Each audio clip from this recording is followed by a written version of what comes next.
First round of the draft came, first round of the draft went, and Marcus Mariota is not going to be wearing midnight green this year. And possibly for the remainder of his career.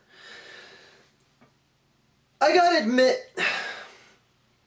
I was intrigued. I made the whole preview video for the draft here, and I was intrigued at the notion of getting Marcus Mariota here.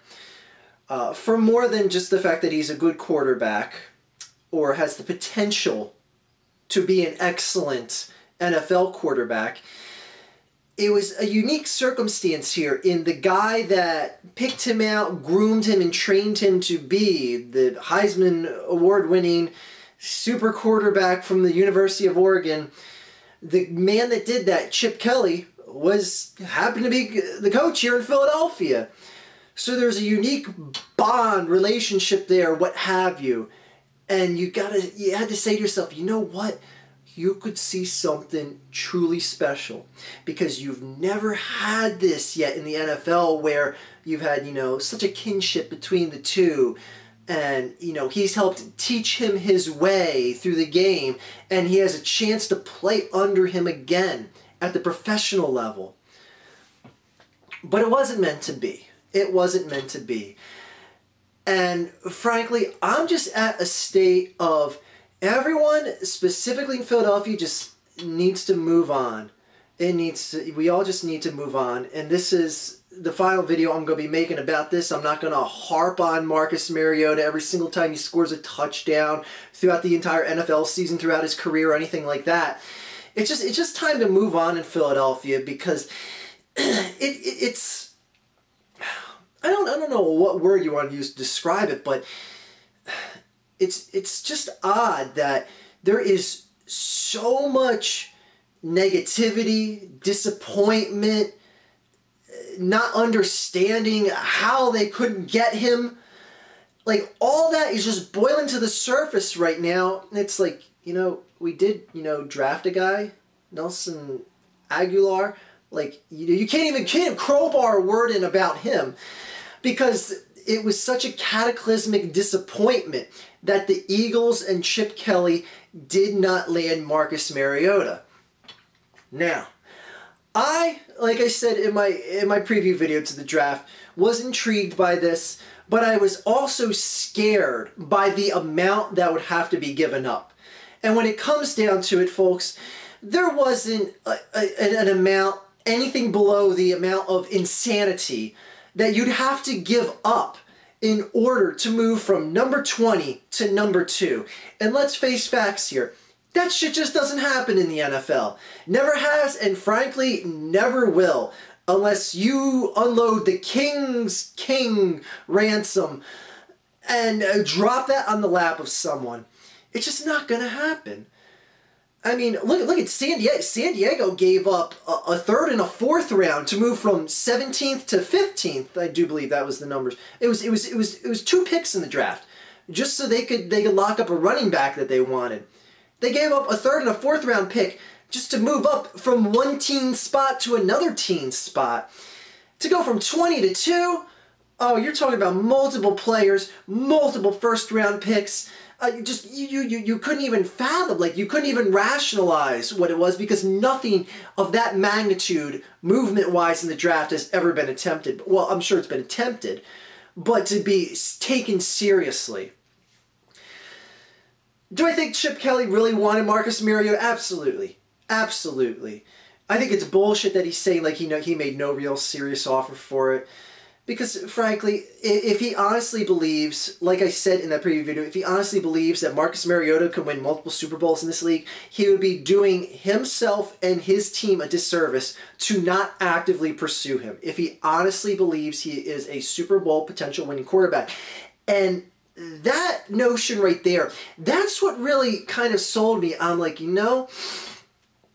I'm kind of buying into that a little bit. Not that I think that Marcus Mariota has proved himself in the NFL at all, which he hasn't, obviously. But I say to myself, I'm an all-or-nothing type guy. I've stuck with this team for too goddamn long in my life and seen absolutely nothing championship-wise to show for it. I don't want to see a Nick Foles team, a Mark Sanchez team go 10 wins this year, 10 wins the next year, get in the playoffs and lose, miss the playoffs, and then go into this season with the hope of Marcus Mariota. I'm done with 10, 11, 12 win seasons and winning NFC East titles, you know, being something to say, hey, look at us, we won the NFC East again. Enough of that shit, enough. It's got to be championship time. It has to be. And that's why I said, when Chip Kelly said that Marcus Mariota is a quarterback that is going to win multiple Super Bowls in this league, if someone who knows a fuck ton more about football than I do thinks that, I'm intrigued. And I'm interested in that guy coming here. Because I can tell you right now, Sam Bradford's our quarterback. I back this guy 100%. I have to. There is no other choice other than Sanchez coming in the backup capacity, or other than Chip Kelly drafting someone in the 2nd, 3rd, 4th, 5th, 6th round, whatever, and him ended up coming in like Hudley from UCLA. Other than that, Sam Bradford is the quarterback here. I can tell you with a straight face, I do not have confidence in Sam Bradford winning a Super Bowl. I do not. So, why should I put stock, time, and effort and belief in the ultimate prize? Because that's why I watch this team. I watch them to overcome all the doubters, all the critics, and get a ring on their fingers. But I don't feel Sam Bradford can do it. But deep down inside, I have to. I have to. I logically don't think he can, and I have all the doubts that everyone else does, but I have to think he can. And I have to think that this team is better than last year, which I honestly do think it is already. Even just going through one round of the draft, I think this team is honestly better than what they were last year, given all the losses. And hey, Shady McCoy's my favorite player on the team. They axed him off the team. I still think they're a better team without him right now, due to pieces they replaced him with and all that shit. But this Marcus Mariota stuff, and people, I'm even hearing like callers on WIP and the Fanatics saying like how, like, you know, oh man, screw that guy, wish him nothing but the worst in the league. You know, you know what, I hope he falls flat on his face in Tennessee. Why? Why? Why would you do that? I hope he has a great career. You know what? Will I be a little bit upset if I see him winning Super Bowls elsewhere and say, man, he really should have came here to Philadelphia, and Lord knows how many Super Bowls he could have. You know what? Fuck that shoulda, coulda, woulda shit. Marcus Mariota, win your heart out in Tennessee. Do your thing. Win Super Bowls. Do whatever you can to your ability. I just got to see when Chip Kelly puts something together in this town. I got to see it happen. I'm running out of patience. I don't even know if I have patience.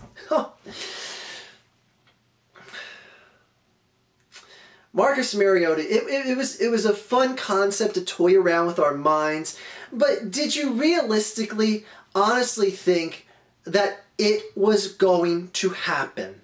I thought there was a possibility of it happening, and would you be satisfied, honestly, if this is the day after and I'm making a video here saying, we got Marcus Mariota, but we gave up this year's first-round pick, we gave up next year's first-round draft pick, we gave up Kendricks, we gave up Cox, we gave up Boykin, we gave a 3rd or 4th round, we gave up something else, we gave up Sam Bradford. Like, would we really be happy saying, all right, we got Mariota, but oh, now we got to rebuild because our D-line is the shits now. We still have to solve secondary issues and wide receiver problems in this draft. Can we do that? I don't know. I'm done. I'm done with the Mariota shit. I'm not going to sit here and bash the guy. I'm not going to sit here and bash the Titans, because I'll tell you what, if I was the Tennessee Titans and I got offered Fletcher Cox, Michael Kendricks, 2 first-round draft picks, Sam Bradford, a 3rd and a 4th round, I'd turn it down too. Because the hardest thing to find in this league is a franchise quarterback. And this is a team, this is a franchise that's just been dicking around the Vince Youngs, the Mettenbergers, and all that in the world never finding their way, and they finally have a chance to show the fans down there in Tennessee, we're gonna be, who knows when we're gonna be this high in the draft, like what Andy Reid said after he drafted McNabb. You know, he took a quarterback that high because, you know, you never know when you're going to be picking that high in the draft again. So why not take the chance when it's here right in front of you, and you have a certified, collegiate-proved quarterback that is coming out as the big shit into the NFL. You never know when you're going to get a chance to do that again. And if he turns out to be a franchise quarterback, if he doesn't win a Super Bowl, he doesn't win a Super Bowl. But man, if he puts up big numbers and turns heads in this league, Tennessee did the right thing. And frankly, if I was in Tennessee's shoes, I'd have kept on to the number 2 pick. Straight up. I can't lie to you. I'd keep on to the number 2 pick. Even if all the rumor trades were out there, it'd be nice to fill holes, but you know what? You got a draft, you got free agency. There's other ways to do that. And you can't exactly just automatically assume you can find a franchise quarterback out of free agency or trade for it. I'm talking to you, Chicago. How's Cutler doing? Anyway, I'm done with Mariota. I just want to make a video about this. Oh, we'll get into Nelson and everyone else at the Eagles draft. I'll do a draft recap video just on my thoughts about it, because I got a few things I want to say about Nelson Aguilar. Overall, I think the pick's fine. I'm not going to rip apart or anything like that, but a few things I want to know. Anyway, Marcus Mariota, Philadelphia fans, move on. He's not coming here. Move on. Have a good day.